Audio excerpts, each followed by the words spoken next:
안녕하세요, 가로 박사님. 안녕하십니까. 첫 촬영 이후에 회사 동료들의 평가가 어땠나요? 일단 생긴 것부터 일단 지적을 좀 받았고요.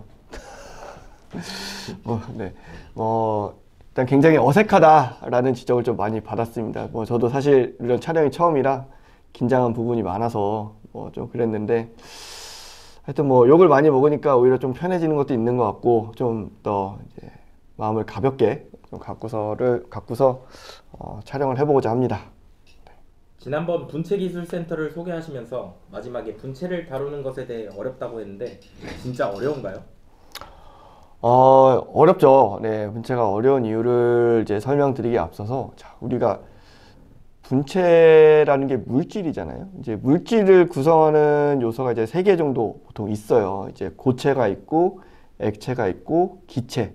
이렇게 세 가지가 있는데, 이제 액체와 기체를 합쳐서 이제 흐르는 유체라고 표현을 하고, 이 분체들이 갖고 있는 특성이 이렇게 고체가 갖고 있는 어떤 그 물질화 되어 있는 이러한 특성과 이렇게 유체가 갖고 있는 흐르는 특성을 모두 가지고 있어서 좀 취급이 어려워요. 예를 들면 분체를 어쨌든 우리는 그냥 가만히 있는 거를 손으로 들어서 옆에 딱 옮겨 놓는 게 아니라 이 분체를 계속 물 배관 흐르듯이 흘려 보내야 되는 이런 유동성을 계속 갖고 있도록 움직여 줘야 되는 부분이 있는데, 얘가 물처럼 흐르는 게 아니라 파우더로 되어 있다 보니까 조금 흘러야 되지만 얘는 잘 흐를 수가 없는 그런 성질을 갖고 있어서 좀 제어하기가 어렵다라는 게 있고, 정확하게 이제 부피를 따지자니 무게가 조금 안 맞는 경우가 있죠. 공기가 많을 때는 부피가 크니까 조금 나올 거고, 이게 다 젖어 있고 공기가 다 빠져 있으면 많이 나올 거고, 이런 것들 때문에 좀 정확하게 움직이게 하도록, 계량이 잘 되도록 하는 게 어렵다, 이런 게 있고요. 분체가 특이한 게 응집력이라는 게 있어요. 그 분체끼리 서로 붙어 있으려고 하는 형태의 그런 성질, 그리고 다른 어떤 그 사일로라든가 호퍼 이런 벽면에 얘가 부착되어 있으려고 하는 성질, 이런 것들 때문에 원료가 이렇게 뭉쳐지거나 이렇게 막히는 현상이 쉽게 발생을 한다. 이런 것들 때문에 이런 특성들을 잘 파악하고 엔지니어링 전체적인 이런 프로세스를 만들지 않으면 계속 고쳐야 되고 사람이 가서 뚫어야 되고 하는 그러한 핸들링하는데 어려움을 가지고 있다, 이렇게 보시면 좋을 것 같고요. 이런 특성들도 있는데, 또 다른 한편으로 우리가 가장 중요하게 생각해야 될 부분은 안전이라는 부분도 있습니다. 이제 분진 폭발이라고 들어보셨습니까? 저도 경험해 본 적은 없지만, 이제 파우더들이 막 이렇게 날려서 이렇게 되어 있는 상태에서 작은 불꽃, 어떤 스파크만으로도 폭발할 수 있는 어떤 이런 현상들, 그래서 그런 위험을 가지고 있고요. 그리고 이제 이 분진들, 이제 가루들이 막 날리니까 이제 사람들이 호흡을 하잖아요. 마스크나 이런 안전 보호를 제대로 하지 않았을 때, 특히 유독 파우더, 가루 이런 것들 같은 경우에는 호흡기 질환, 심각하게는 막 암 유발, 이러한 독성 물질을 가진 어떤 그러한 파우더들도 많기 때문에 이런 안전 문제가 조금 가지고 있다. 안전 문제가 조금 중요하다. 그래서 이런 것들을 잘 관리해야 돼서 어려움이 있다, 이렇게 보시면 좋을 것 같고, 이제 또 다른 하나는 이제 이거를 이 파우더 자체를 생산하고 관리하는 게 굉장히 어렵다. 왜냐면 이 파우더들을 똑같이 1나노 또는 4나노, 10나노, 40나노, 40마이크론 이런 식으로 입자 크기를 일정하게 유지하는 게 굉장히 중요한데, 그런 입도의 관리를 하는 게 굉장히 어려운 게 있고, 그리고 사실은 단일 파우더로 된 경우도 있지만 일반적으로는 단일 파우더로 되어 있는 경우는 잘 없어요. 여러 가지 성분들, 여러 가지 파우더를 다 섞어 가지고 하나의 어떤 큰 효과를 나타낼 수 있는 다양한 내열성, 내마모, 여러 가지 어떤 그런 특징들을 나타내기 위해서 혼합을 해서 균일한 분포를 이렇게 나타내야 되는데, 좀 그런 걸 관리하는 게 어렵습니다.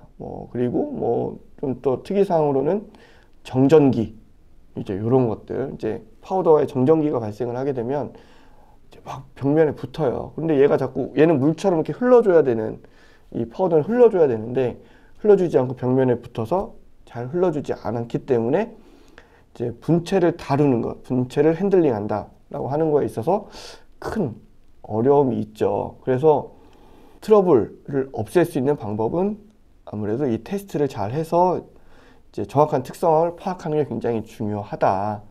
예, 사실 아까 앞서서 말씀드린 것들 중에 이제 뭐 유체, 이제 액체나 기체는 어떠한 공학적 계산식이나 이런 거에 의해서 사실은 이동하는 어떤 움직임이 다 예상을 할 수가 있어요. 그런데 이 분체는 이런 고체의 특성과 유체의 특성을 다 갖고 있기 때문에 경험적으로 조금 경험을 해보지 않으면 정확하게 예측하기가 어렵다라는 이런 어려움을 가지고 있습니다.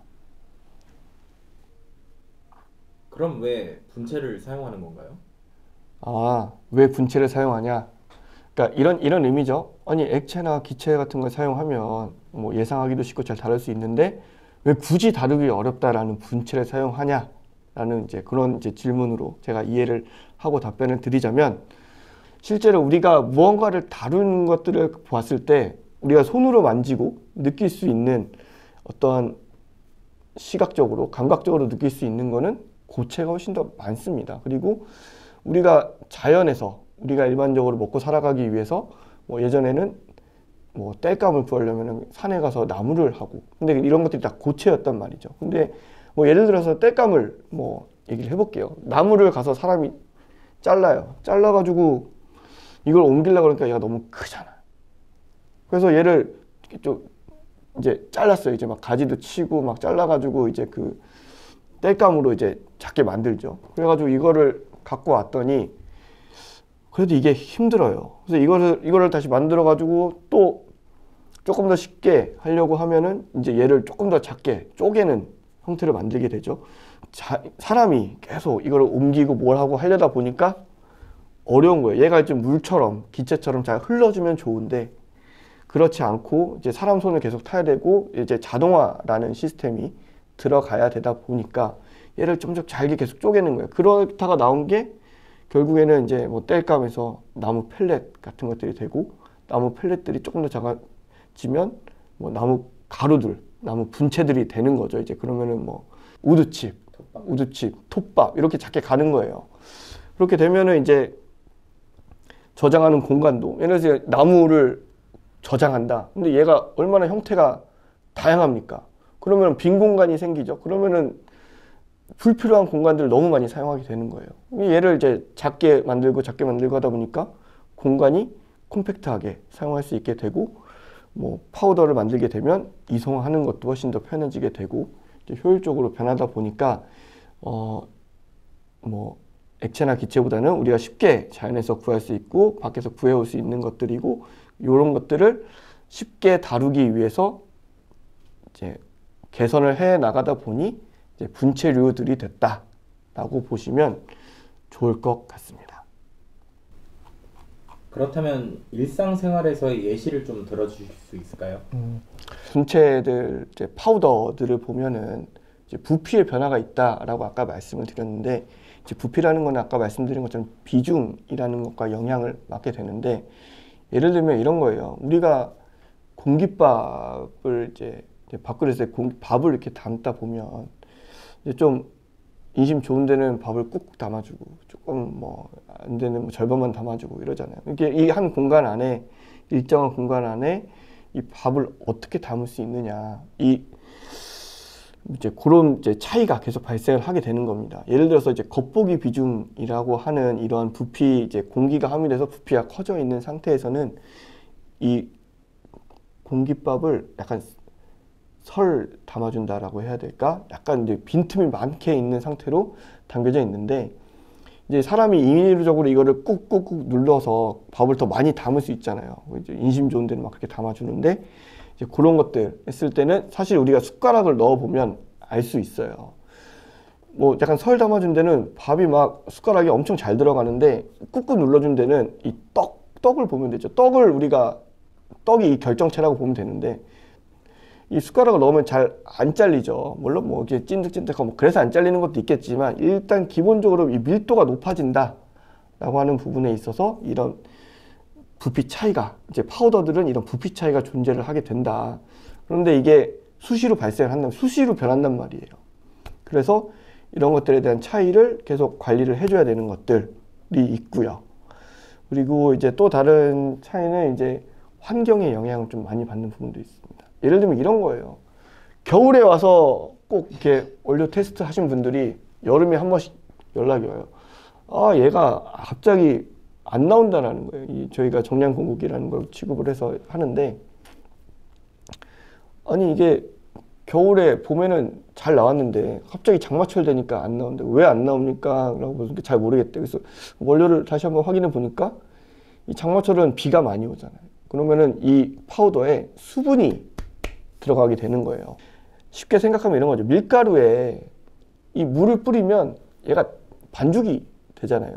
약간 그런 것처럼 이런 외부 환경에 이제 뭐 밀가루는 사람이 직접 물을 넣는 거지만 우리 이 대기에 수분이 많아지거나 하면 이 건조한 파우더에 이게 달라붙게 돼요. 그러면은 여기에 들어가는 어떤 비중이라든가 이런 것들이 달라지고 어떤 물성이 변하기 때문에 그런 환경에 좀 영향을 많이 받는 부분이 좀 있습니다. 뭐 또 다른 하나는 비산성을 좀 볼 수 있을 것 같아요. 이제 뭐 원료가 막 날리잖아요. 사실은 이렇게 날리는 것들을 봤을 때는 밀가루 계속 뭐 예를 들어 보자면 밀가루가 이렇게 건조할 때는 막 하면은 막 이렇게 위로 날리고 막 이렇게 되는데 반죽은 파우더가 날리나요? 밀가루가? 안 날리죠. 약간 그런 비산성에 대한 문제들, 뭐 그런 비산성이 높다라는 거는 이 분체가 잘 흐를 수 있는 조건을 갖고 있다라고 볼 수 있는 건데, 사실은 이 수분이 함습이 되거나 이렇게 됐을 때는 잘 안 날려요. 그렇게 되면은 이 분체도 더 흐르지 않게 된다. 비산성은 흐름성과 관계가 있는데 반죽은 사실은 잘 안 움직이죠. 파우더들은 잘 움직이는데 약간 그런 느낌으로 이제 외부 환경이나 이런 것들 또 분체가 날리는 어떠한 이러한 특성이나 이런 걸 통해서 변한다. 이런 변화를 우리는 다 대응을 해 주어야 하기 때문에 굉장히 어려움을 갖고 있다. 이렇게 보시면 좋을 것 같습니다. 오늘 내용을 정리해 주십시오. 네, 오늘은 분체를 다루는 것이 왜 어려운가, 분체를 다루는 것, 분체가 아니라 분체를 다룬다는 것이 왜 어려운가에 대해서 좀 잠시 이야기를 해봤는데요. 분체라는 이러한 고체가 어떤 유체, 흐르는 이러한 특성을 가질 수 있도록 다루기 쉽게 만들다 보니 어떤 여러 가지 어떤 유동성이나 압축성이나 움직력이라는 다양한 특징들을 활용하는데 고체에는 그런 특성들을 입히다 보니까 어려움이 발생을 한다. 그리고 고체를 이렇게 유동성을 가지고 있도록 가루화하다 보니 그 안에서 발생할 수 있는 여러 안전 문제들, 그리고 관리를 해야 되는 포인트들에 대한 어려움들이 있다라는 것들을 알아보았고요. 다음 시간에는 이 다루기 어려운 분체들이 우리 일상생활에서 어떻게 사용되고 있는지에 대해서 알아보도록 하겠습니다. 다음 시간에도 꼭 시청해 주시기를 부탁드립니다.